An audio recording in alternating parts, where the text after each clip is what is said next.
Dear students, आज हम history के चैप्टर 6 के पार्ट 4 के बारे में पढ़ेंगे। In this chapter we will focus on 3 most influential poet saints of the time. इसमें हम 3 प्रभावशाली संत कवियों के बारे में पढ़ेंगे। These 3 poet saints are Kabir, Guru Nanak Dev and Mirabai. ये 3 संत कवि हैं, गुरु नानक, कबीर और Mirabai. Life and teachings of Kabir, Kabirdas ji का जीवन और उनकी शिक्षाएं। During the 14th and 15th centuries, Kabir was one of the most outstanding example of poet saint। 14वीं और 15वीं शताब्दी में कबीरदास जी संत कवियों में एक असाधारण उदाहरण हैं। Verse ascribed to Kabir, Kabirdas ji के लिए जो छंद उल्लिखित किए गए हैं, have been compiled in 3 distinct traditions। उनको 3 विशिष्ट परंपराओं में लिखा गया है। उनके नाम हैं कबीर बीजक, कबीर ग्रंथावली और आदि ग्रंथ। All this compositions were made after the death of Kabir. ये सभी रचनाएं कबीर की मृत्यु के बाद लिखी गई। Kabir's poems have survived in several languages and dialects. Kabir की जो कविताएं हैं वो बहुत सी भाषाओं और बोलियों में लिखी गई हैं। And sometimes with special language of nirguna poet, और कभी कभी निर्गुण कवि की भाषा में, निर्गुण कवियों की भाषा में, जिन्हें संत भाषा कहा जाता है, उसमें भी कबीरदास जी की कविताएं मिलती हैं। Kabir tried to ascribe the ultimate reality including Islam. Kabirdas ji ने परम सत्य, जिसमें इस्लाम भी शामिल है, उसको जो है वर्णन करने की कोशिश की है। According to him, ultimate reality was Allah, Khuda, Hazrat and पीर। उनके अनुसार जो परम सत्य है वो अल्लाह, खुदा, हजरत और पीर हैं। ही आल्सो यूज सर्टेन वैदिक टर्म्स सच एज ब्राह्मण एंड आत्मन। उन्होंने कुछ वैदिक शब्दों का भी प्रयोग किया, जैसे ब्राह्मण और आत्मन। Some poems of Kabir express conflicting and diverse ideas. Kabirdas ji की कुछ कविताएं जो है परस्पर विरोधी भावनाओं को व्यक्त करती हैं, विचारों को व्यक्त करती हैं। Some poems of Kabir attack Hindu polytheism and idol worship. कुछ कविताओं में कबीरदास जी ने हिंदुओं के बहुदेववाद और मूर्ति पूजा पर भी अटैक किया है, आक्रमण किया है। Some poems use Sufi concept of zikr and ishq. कुछ कविताओं में जो है सूफी अवधारणा, जैसे कि जिक्र, भगवान के नाम का जिक्र, एंड इश्क, और भगवान के प्रति प्यार को भी व्यक्त किया है। Express the Hindu practice of नाम सिमरन, remembrance of God name.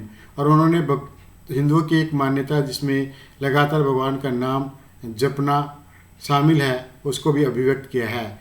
Historians have tried to analyse the language, shaili and content of the poems of Kabir. इतिहासकारों ने कबीर की कविताओं की भाषा, शैली और उसकी सामग्री का विश्लेषण करने का प्रयास किया है। Debates about whether Kabir was Hindu और मुस्लिम बाय बर्थ। इस बारे में बहस की कबीरदास जी जन्म से हिंदू थे या मुस्लिम थे, वर रिफ्लेक्टेड इन हेजियोग्राफीज। ये बहस जो है संत चरित्रों में परिलक्षित होती है, दिखाई देती है। Hagiographies with the Vaishnav tradition. Vaishnav परंपरा में जो संत चरित्र हैं, suggest that he was born a Hindu. वो ये बताते हैं कि कबीरदास जी हिंदू पैदा हुए थे, but brought up by poor Muslim community of viewers. लेकिन उनका पालन पोषण जो है गरीब मुसलमान समुदाय ने किया। They also suggest that he was initiated into भक्ति बाय गुरु रामानंद। और यह भी सुझाव दिया गया है कि भक्ति मार्ग पर उनको गुरु रामानंद लेकर आए थे। Life and teachings of Baba Guru Nanak देव। गुरु नानक देव के जीवन और शिक्षाएं।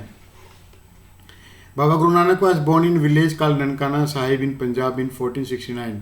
बाबा गुरु नानक देव का जन्म पंजाब के ननकाना साहिब में 1469 ईस्वी में हुआ। He became an accountant and studied Persian. वो एक लेखाकार बने, एक अकाउंटेंट बने, और उन्होंने पारसी भाषा का अध्ययन किया। He was married eight a young age, but he spend most of his time among Sufis and bhakts. उनका विवाह कम आयु में हो गया था, लेकिन उन्होंने अपना अधिकतर समय सूफियों और भक्तों में बिताया। The teachings of Baba Guru Nanak are well reflected in his hymns. Baba Guru Nanak की शिक्षाएं उनकी स्तुतियों में अच्छी तरह परिलक्षित होती हैं, दिखाई देती हैं। These hymns suggest that he advocated A form of निर्गुण भक्ति। उसकी स्तुतियाँ ये बताती हैं कि बाबा गुरुदेव गुरु नानक देव ने जो है निर्गुण भक्ति की वकालत की। He rejected sacrifices, ritual baths, idol worship and scriptures of Hindus and Muslims.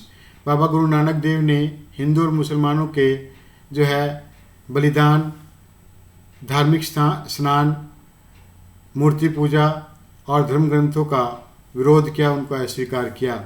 According to him the absolute Rab had no gender और हिम। बाबा गुरु नानक के अनुसार जो परम सत्य है, जो रब है, भगवान है, उनका कोई लिंग या कोई रूप नहीं है।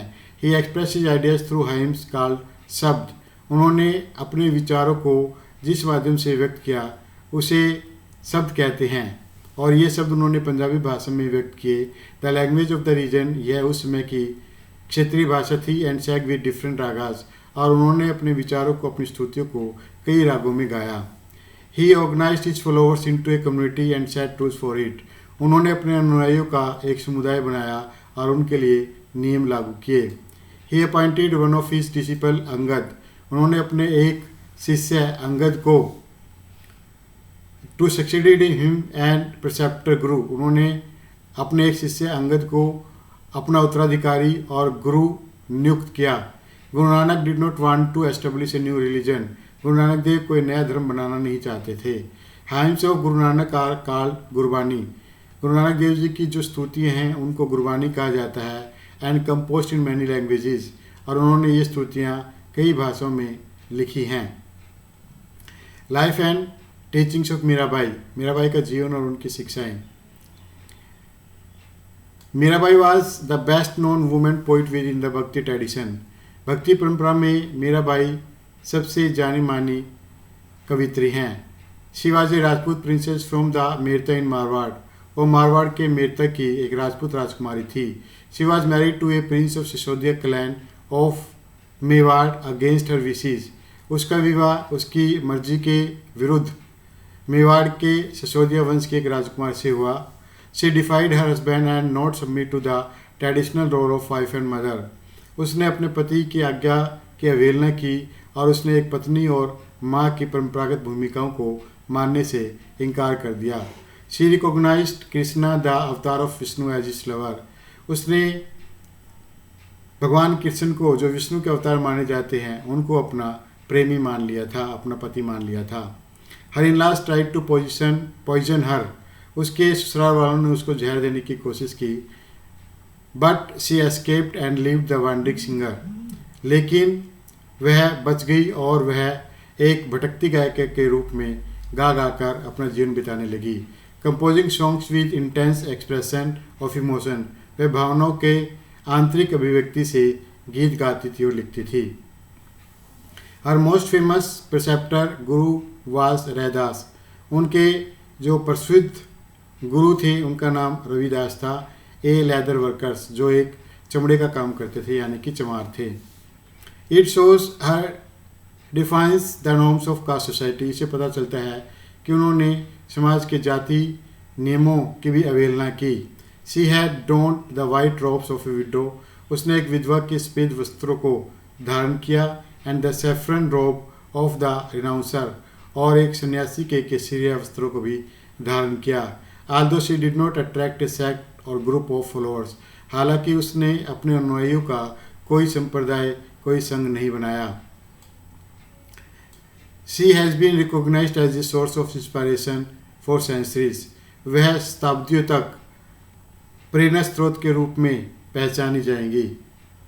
इस प्रकार हम देखते हैं कि इस चैप्टर में जो 3 संत कवि हुए हैं उसमें कबीरदास, गुरु नानक देव और मीराबाई प्रमुख हैं, और उन्होंने जो है अपनी बहुत सी रचनाएं लिखी है, और उनकी रचनाओं को आज भी जो है भारतीय उपमहाद्वीप के विभिन्न भागों में लोग जो विशेष रूप से उनके अनुयायी हैं, जैसे कबीरदास जी उत्तरी भारत में, गुरु नानक जी उत्तरी भारत में, मीराबाई जो है राजस्थान गुजरात के भागों में काफ़ी फेमस हैं, और उनकी रचनाएं आज भी लोगों के द्वारा गाई जाती हैं।